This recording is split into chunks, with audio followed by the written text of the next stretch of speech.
हम बात करेंगे यूपीएसआई का जो सिलेबस है पॉलिटी वाला, उसके अंतर्गत अध्ययन करने जा रहे हैं। तो उसके अंतर्गत जो हम अध्ययन करेंगे उसमें हम भारतीय संविधान की अनुसूचियों के विषय में आज हम पूर्ण रूप से अध्ययन करेंगे। क्या पढ़ने जा रहे हैं हम? भारतीय संविधान की अनुसूचियाँ। तो सभी अनुसूचियों का हम बहुत ही अच्छी तरीके से अध्ययन करेंगे। तो मूल संविधान था, उसमें अनुसूचियों की संख्या 8 थी। कितनी थी? 8 थी। लेकिन बाद में समय समय पर संशोधन करते हुए 4 अनुसूचियाँ और जोड़ दी गई हैं। इस तरीके से वर्तमान में अनुसूचियों की संख्या 12 है। अब हम इन्हीं 12 अनुसूचियों को क्रमबद्ध तरीके से पढ़ने का प्रयास करेंगे। तो पहली अनुसूची में क्या दिया है, इस पर हम चर्चा करते हैं। तो पहली अनुसूची में दिया है राज्यों और केंद्र शासित प्रदेशों के नाम। हमारे भारत में जितने भी राज्य हैं और केंद्र शासित प्रदेश हैं, उनके नाम पहली अनुसूची में हैं और उनका क्षेत्रफल कितना है वो पहली अनुसूची में दिया गया है। इसमें क्या है? भारत के राज्यों और केंद्र शासित प्रदेशों की सूची दी गई है। पहली अनुसूची में दिया गया है ये सब।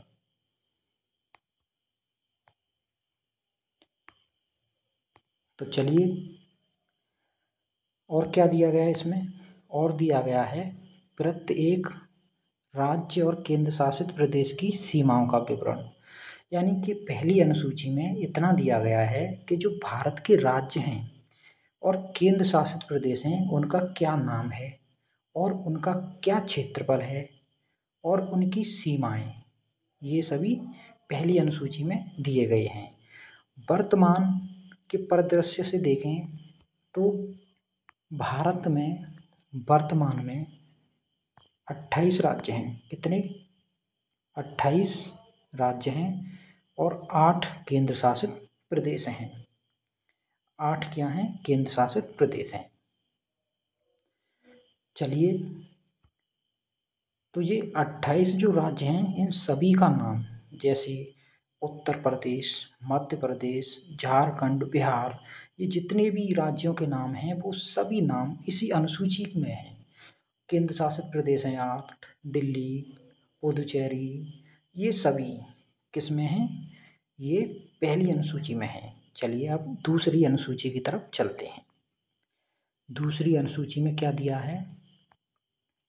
तो दूसरी अनुसूची में राष्ट्रपति, राज्यपाल, न्यायाधीशों आदि के वेतन और भत्ते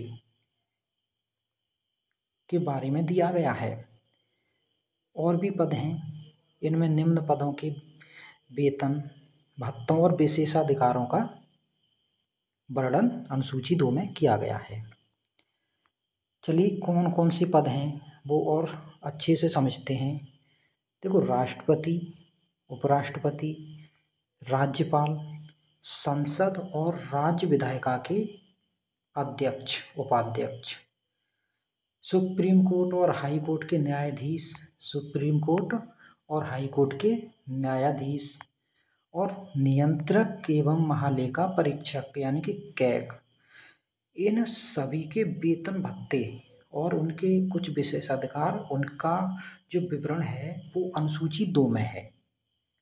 अब अनुसूची 3 की तरफ चलते हैं। अनुसूची 3 में उनके जो शपथ है, जो भी पद अभी हमने बताए, राष्ट्रपति, उपराष्ट्रपति और ये राज्यपाल, सुप्रीम कोर्ट, हाई कोर्ट के न्यायाधीश, ये सभी इनके वेतन भत्ते की बात अनुसूची 2 में है, जैसा कि अभी बता चुके हैं।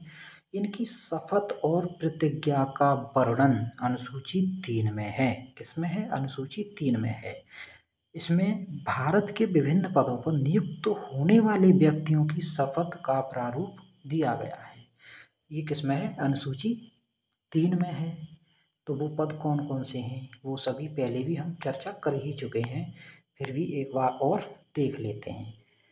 राष्ट्रपति, उपराष्ट्रपति, मंत्रिमंडल के सदस्य, संसद और राज्य विधानसभाओं के सदस्य, न्यायाधीश, चाहे वो सुप्रीम कोर्ट के हों चाहे वो हाई कोर्ट के हों, कैग, ये सभी की जो शपथ की प्रारूप है वो अनुसूची 3 में है।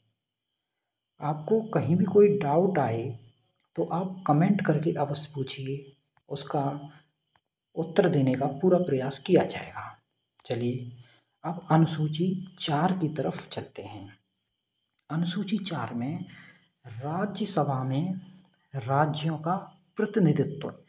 इसमें राज्यसभा में विभिन्न राज्यों और केंद्र शासित प्रदेशों को मिलने वाली सीटों का विवरण है। कुल राज्यसभा में 245 सदस्य होते हैं, जिसमें से 233 राज्य और केंद्र शासित प्रदेशों द्वारा निर्वाचित होते हैं, 12 राष्ट्रपति द्वारा मनोनीत होते हैं। तो यही बात अनुसूची 4 में कही गई है।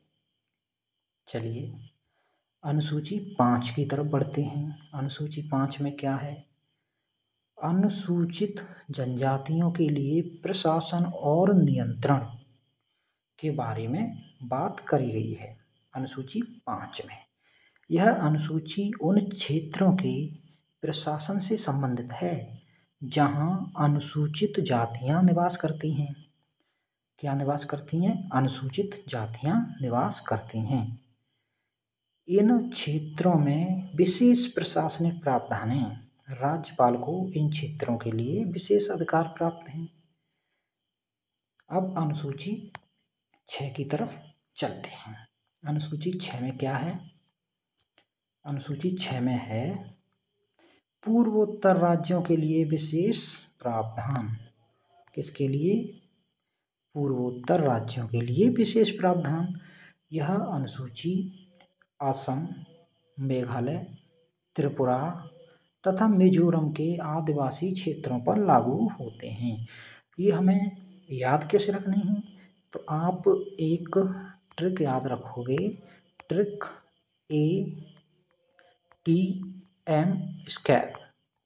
ए से असम, टी से त्रिपुरा, ए से असम, टी से त्रिपुरा और एक M स्क्वायर यानी 2 M है, मेघालय और मिजोरम।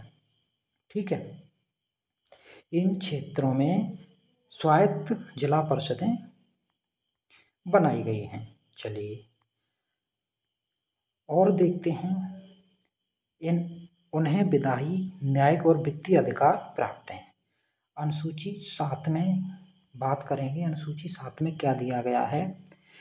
तो इसमें केंद्र, राज्य और समवर्ती सूचियां, 3 सूचियों के बारे में बताया गया है। केंद्र, राज्य और समवर्ती। आगे देखते हैं इसमें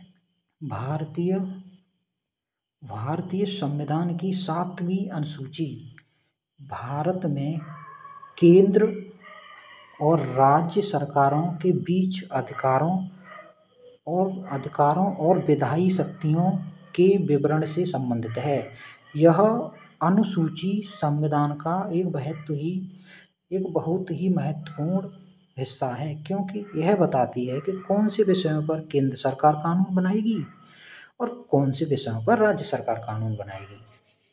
तो 7वीं अनुसूची में ये प्रक्रिया दी गई है। 7वीं अनुसूची में 3 सूचियां हैं, जैसा कि अभी हम जान ही चुके हैं।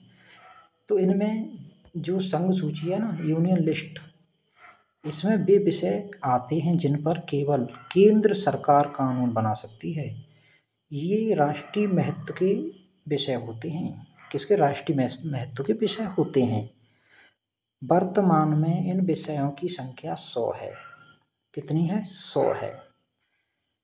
उदाहरण के तौर पर ले लेते हैं, जैसे कि रक्षा, विदेशी मामले, परमाणु ऊर्जा, रेल, डाक सेवा, नागरिकता, मुद्रा, बैंकिंग, इन सभी जो मुद्दे हैं इन पर केंद्र सरकार कानून बना सकती है। इसलिए ये यूनियन लिस्ट के विषय हैं। अब हम स्टेट लिस्ट के बारे में चर्चा करेंगे, यानी कि राज्य सूची के बारे में हम चर्चा करेंगे। इसमें वे विषय आते हैं जिन पर केवल राज्य सरकारें कानून बना सकती हैं। ये विषय स्थानीय या क्षेत्रीय महत्व के होते हैं। जो यूनियन लिस्ट है उसमें राष्ट्रीय महत्व के विषय होते हैं और आपकी स्टेट लिस्ट में स्थानीय या क्षेत्रीय महत्व के विषय होते हैं। इनकी जो वर्तमान में संख्या है वो 61 है। क्या है? 61 है। कुछ एग्जाम्पल हम जब पढ़ते हैं, पुलिस, सार्वजनिक स्वास्थ्य, कृषि, शराब, स्थानीय सरकार, बाजार और मेले, ये सभी राज्य सरकार इनके ऊपर कानून बनाती है। अब समवर्ती सूची कॉन्करेंट लिस्ट के बारे में हम चर्चा करेंगे। इसमें वे विषय आते हैं जिन पर केंद्र, राज्य या फिर दोनों ही कानून बना सकते हैं। यदि किसी विषय पर दोनों ने कानून बनाया है, राज्य और स्टेट दोनों ने कानून बनाया है, तो टकराव की स्थिति में केंद्र सरकार द्वारा बनाया गया कानून ही मान्य होगा। इसमें 52 विषय हैं वर्तमान में। कितने? 52 विषय हैं।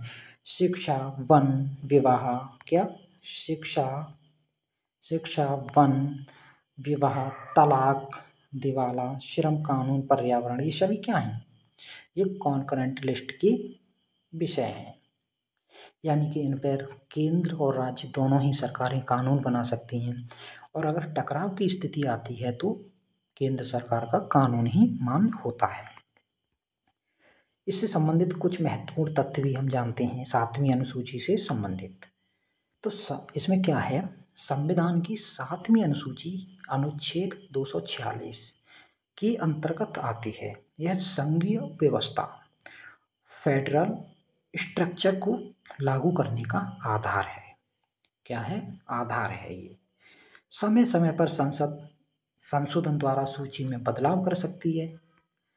तो प्रमुख संशोधन 42वां संविधान संशोधन 1976 के तहत आपका जो ये शिक्षा, वन, वन्य जीव संरक्षण आदि को राज्य सूची से हटाकर समवर्ती सूची में डाला गया। पहले ये राज्य सूची में थे, शिक्षा, वन, वन्य जीव, लेकिन 42वें संविधान संशोधन 1976 के द्वारा इन्हें यहाँ से हटाकर, राज्य सूची से हटाकर कॉन्करेंट लिस्ट का हिस्सा बना दिया गया है। चलो, तो दिक्कत कहीं भी हो कमेंट करके अवश्य पूछें, आपका उत्तर दिया जाएगा। अनुसूची 8 पढ़ते हैं। आधिकारिक भाषाएं हैं। इसमें प्रारंभ में भाषाओं की संख्या 1950 में आपकी 14 हुआ करती थी, लेकिन वर्तमान में 22 है। यानी कि इसमें 8 भाषाएं और ऐड हो चुकी हैं। कितनी? 8 भाषाएं और ऐड हो चुकी हैं इसमें। तो जो 22 भाषाएं हैं वो इस तरीके से हैं। ज़्यादातर भाषाएं जो हमारे भारत में जो राज्य हैं उनके नाम है, उन्हीं के ऊपर नाम है भाषाओं के ज़्यादातर, जैसे असमिया, बांग्ला, गुजराती, हिंदी, कन्नड़, कश्मीरी, कोंकणी, मैथिली, मलयालम, मणिपुरी, मराठी, नेपाली, उड़िया, पंजाबी, संस्कृत, संथाली, सिंधी, तमिल, तेलुगु, उर्दू, डोगरी, बोडो, ये सभी ये इस तरीके से ये 22 भाषाएं हैं। तो यहाँ से जो महत्वपूर्ण है उसके बारे में हम चर्चा करते हैं। तो आपकी जो सिंधी भाषा है ये जोड़ी गई थी, सिंधी भाषा आपकी जोड़ी गई थी। इसमें सिंधी भाषा 21वां संविधान संशोधन 1967 के द्वारा सिंधी भाषा को जोड़ा गया था।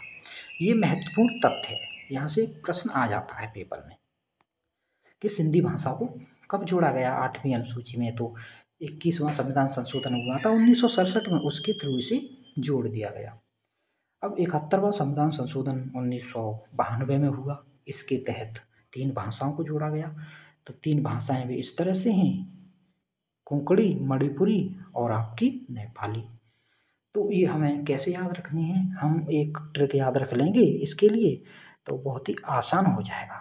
नमक, नमक, न से आपकी नेपाली, ये नेपाली, माँ से मणिपुरी और इससे कोंकणी। तो ये 3 भाषाएं 71वां संविधान संशोधन 1992 में हुआ, उसके तहत जोड़ी गई थी 8वीं अनुसूची में। चलिए आगे देखते हैं। तो 92वां संविधान संशोधन 2003 में हुआ, उसमें भी 4 भाषाएं जोड़ी गई थी। एक 21वें संविधान संशोधन के तहत, 3 71वें और 4 और जोड़ी गई थी आपकी 92वें संविधान संशोधन के तहत। तो वो भाषाएं कौन कौन सी हैं ये हम जानते हैं। बोडो, डोगरी, मैथिली और संताली। ये आप लर्न रख कैसे करोगे, बोडो मास, इस तरीके से बोडो मास, बोडो और आपकी डोगरी और मैथिली और ये संताली, इस तरीके से आप याद रख लेना। तो ये 8वीं अनुसूची की बात थी, तो हमने कर ली। अब 9वीं अनुसूची की तरफ हम चलते हैं। 9वीं अनुसूची ये भी बहुत महत्वपूर्ण विषय है। 9वीं अनुसूची में इसमें भूमि सुधार से जुड़े कानूनों की सुरक्षा के संबंध में बताया गया है। तो देख क्या बताया गया है, हम इसे जानते हैं, भली भांति तरीके से जानेंगे हम। तो भारतीय संविधान की 9वीं अनुसूची का निर्माण, पहला संविधान संशोधन हुआ 1951 में। इसी के माध्यम से इसे जोड़ा गया। इसका जो उद्देश्य था, कुछ कानूनों को न्यायिक समीक्षा, जुडिशियल रिव्यू से सुरक्षित करना था इसका उद्देश्य। ठीक, चलो देखते हैं। जब भारतीय संविधान लागू हुआ तो जमींदारी उन्मूलन जैसे भूमि सुधार कानूनों को अदालतों में मौलिक अधिकारों के उल्लंघन के आधार पर चुनौती दी जाने लगी। यानी कि ये कानून आए भूमि सुधार से संबंधित, इन्हें मौलिक अधिकारों का हनन का हवाला देते हुए, यानी कि मौलिक अधिकारों का उल्लंघन हो रहा है ये हवाला देते हुए चुनौती दी जाने लगी। ठीक है, इन चुनौतियों से बचने के लिए 9वीं अनुसूची बनाई गई थी, ताकि उसमें डाले गए कानूनों को जुडिशियल रिव्यू से बचाया जा सके, न्यायिक समीक्षा से बचाया जा सके। समझने का प्रयास करना, बहुत सिंपल भाषा में बताऊंगा मैं ये अनुसूची। तो इसके लिए हमें अनुच्छेद 31B का भी अध्ययन करना पड़ेगा। यह क्या बताता है, अनुच्छेद 31B ये बताता है कि यह अनुच्छेद 9वीं अनुसूची में शामिल किसी भी कानून को यह अधिकार देता है, जो 9वीं अनुसूची में कोई भी कानून शामिल है उसे ये अनुच्छेद ये अधिकार देता है कि उसे किसी भी प्रकार के मौलिक अधिकारों के उल्लंघन के आधार पर अदालत में चुनौती नहीं दी जा सकेगी। ये अनुच्छेद 21B कहता है। जबकि अनुच्छेद 13 की बात भी हम यहाँ पे करेंगे। यह विशेष सुरक्षा मुख्यतः भूमि सुधार जैसे सामाजिक आर्थिक सुधारों के लिए दी गई, ताकि वे बिना बाधा के लागू हो सके। अब हम अनुच्छेद 13 के बारे में थोड़ा सा अध्ययन कर लेते हैं। तो अनुच्छेद 13 क्या कहता है, किसी भी कानून या सरकार का कोई भी कार्य यदि संविधान में दिए गए मौलिक अधिकारों के खिलाफ है, संविधान में जो मौलिक अधिकार दिए गए हैं उनके खिलाफ यदि कोई भी सरकार का कार्य है तो वो अवैध माना जाएगा। आप मौलिक अधिकारों के खिलाफ कोई भी कानून नहीं बनाएंगे, ये अनुच्छेद 13 कहता है। संविधान के यह प्रावधान मौलिक अधिकारों की रक्षा करता है और न्यायालयों को यह अधिकार देता है कि वे ऐसे कानूनों को रद्द कर सकें जो मौलिक अधिकारों का उल्लंघन कर रहे हैं, कानून उन्हें रद्द कर सकें। ये अनुच्छेद 13 के तहत है। ठीक है, चलो ये अनुच्छेद 2 भागों में है। 13 वाला अनुच्छेद 2 भागों में है, 13(1) और 13(1) और 13(2), 13(1) और 13(2). चलिए अभी समझते हैं इसे भी, कितने भागों में है, 2 भागों में है, 13(1) और 13(2). तो 13(1) में संविधान लागू होने के बाद बनाए गए या लागू किए गए किसी भी कानून या उसके किसी भी भाग के लिए लागू, अगर कोई कानून मौलिक अधिकारों के खिलाफ है, यानी कि जो आपका संविधान लागू हुआ उसके बाद जो भी कानून बनाए गए हैं जो मौलिक अधिकारों का उल्लंघन कर रहे हैं, वे निष्क्रिय हो जाएंगे जो भी कानून है। और 13(2) कहता है संविधान लागू होने के पहले भी ऐसे कानून बनाए गए हैं जो मौलिक अधिकारों का उल्लंघन कर रहे हैं तो वो भी निष्क्रिय हो जाएंगे। ये अनुच्छेद 13 की बात है। यह अनुच्छेद कानूनों की समीक्षा का आधार है, मौलिक अधिकारों की रक्षा करता है और संविधान को सर्वोच्च बनाता है। अनुच्छेद 13 कानून बनाते समय या लागू करते समय सरकार को यह सुनिश्चित करना होगा कि वे मौलिक अधिकारों का उल्लंघन न करें। ये अनुच्छेद 13 में है। एक महत्वपूर्ण मोड़ आया था इसमें, IR कोहेलो बनाम राज्य 2007। सुप्रीम कोर्ट ने 2007 में फैसला सुनाया था। इसमें 1973 में 1973 के बाद केशवानंद भारती केस के बाद जो भी कानून 9वीं अनुसूची में डाले जाएंगे वे न्यायिक समीक्षा से नहीं बच सकते। यानी कि 1973 से पहले केशवानंद भारती के बाद से पहले के जो कानून 9वीं अनुसूची में जो चले गए हैं उन्हें छोड़कर इसके लागू होने के बाद जो भी कानून बनाए जाएंगे और वो संविधान के जो मौलिक अधिकार हैं उनका उल्लंघन करेंगे तो उनका न्यायिक रिव्यू किया जा सकता है। क्या न्यायिक रिव्यू किया जा सकता है। एक मोटा मोटा हम इसमें समझें तो 9वीं जो अनुसूची है इसमें ये है कि कुछ कानून बनाए गए सरकारों द्वारा और वे कानून अगर 9वीं अनुसूची में डाल दिए गए तो उनका न्यायिक समीक्षा नहीं की जा सकती थी। लेकिन ये केस आया 2007 का सुप्रीम कोर्ट का, इन्होंने इसमें ये फैसला दिया कि केशवानंद भारती जो वाला जो केस है उसके लागू होने के बाद जो भी कानून 9वीं अनुसूची में जाएंगे और वे मौलिक अधिकारों का उल्लंघन करेंगे तो न्यायिक समीक्षा उनकी की जा सकती है। ठीक, समझ में आया होगा। चलिए आगे हम और भी जानते हैं। तो 9वीं अनुसूची में कितने कानून हैं, तो उसमें 284 से अधिक कानून शामिल हैं। ज़्यादातर भूमि सुधार, संपत्ति अधिग्रहण, कराधान इन्हीं से जुड़े कानून हैं। ठीक है, चलो अब 10वीं अनुसूची पर चलते हैं।